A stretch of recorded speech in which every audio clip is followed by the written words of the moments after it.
Riley here for Board Game Geek TV at Spiel 2014. I'm sitting down with Juliana Alfanti and Danielle Tascini. How are you both? Very fine. As you can tell from your shirts, from Cranio Creations. Yeah, that's right. And you have brought us Dungeon Bazar. Yeah.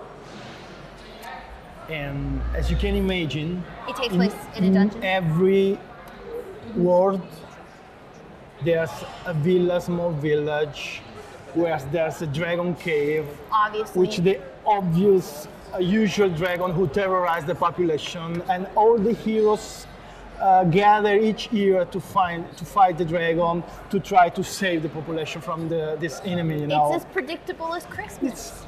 it's everywhere. You know, it's the typical situation. So, and how cannot we make a game to give our help to this problem It'd of be the world? to this criminal. world problem? Why haven't Yeah, you done it exactly. before now? Come on. I'm an hero, and I heard that in the neighborhood there is a huge dragon, and obviously I'm Can here. I call you Hero from now on? Yeah, of course you can. I'm here to defeat it. So you are from this village. Can you show me the way to its cave? Phew, yes, come here. We have all the weapons you need to fight the dragon. We have the best equipment in the realm, the best magic objects, armor, weapons, also this magic little creature that you can bring with you as a familiar. Oh, I want them all. I'm sure. And if you don't have enough money, don't worry. We have cheap price and we can find something that fits you. That's awesome. So in this game, you are not the heroes. Oh, You are the salespeople. merchant that have the booth outside the dragon cave to try to make money selling stuff to the heroes coming. So it sounds strange. You should read the rules here and read the dialogue, the flavor text, and you will discover what's behind this business. Always love a rule book with a good story. So you play the role. Each player plays the role of the merchant. Has a merchant tile.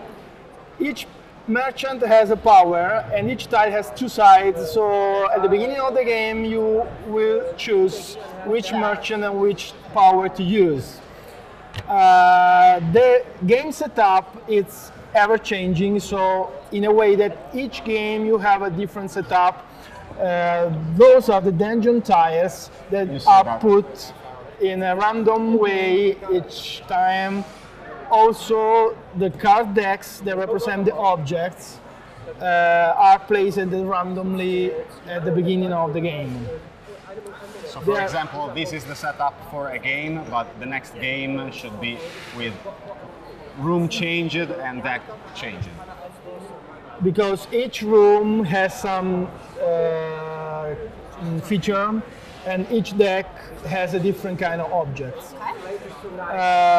The aim of the merchants are getting in the dungeon, recover objects, and then sell to their own booth to the heroes coming.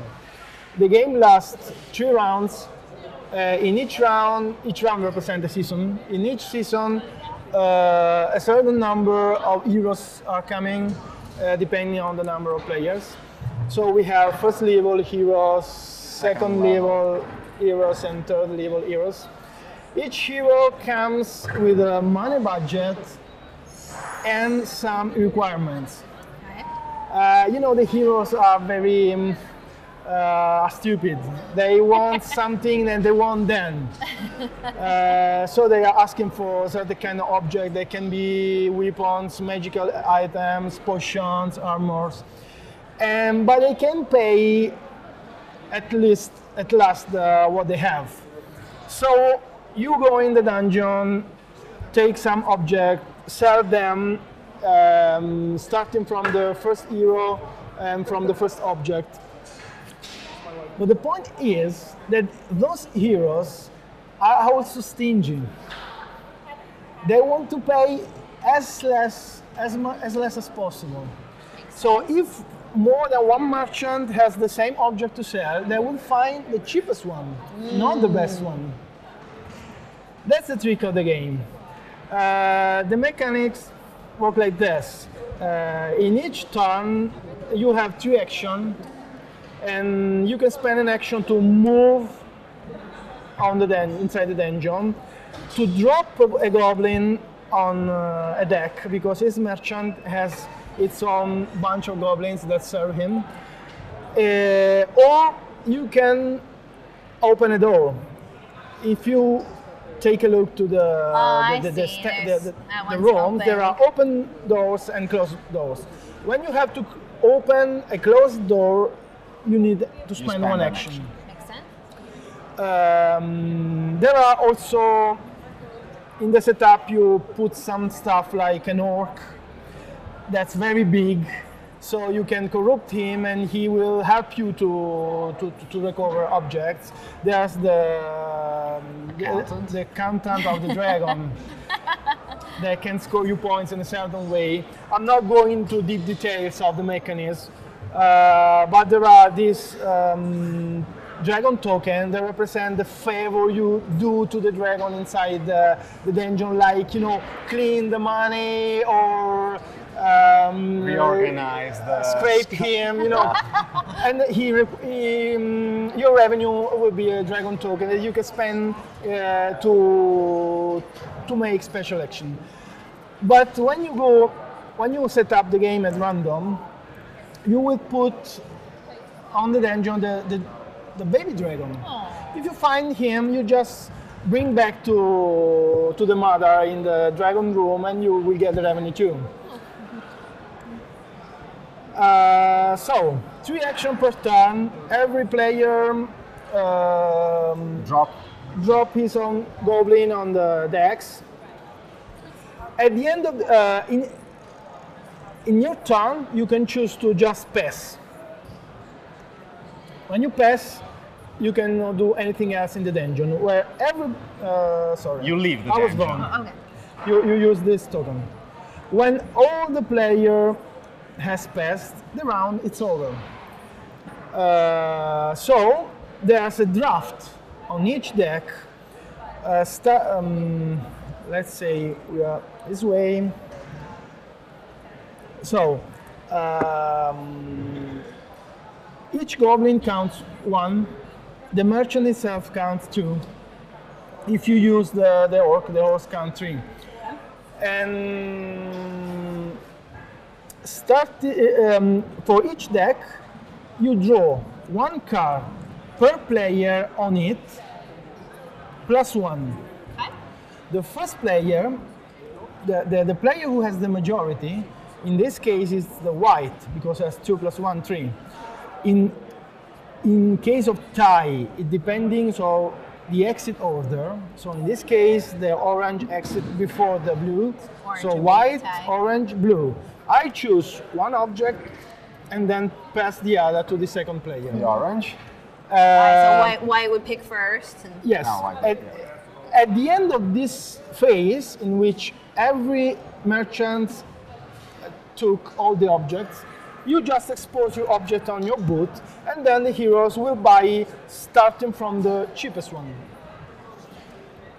There are some special magic spell that you can use to change the way the heroes will buy.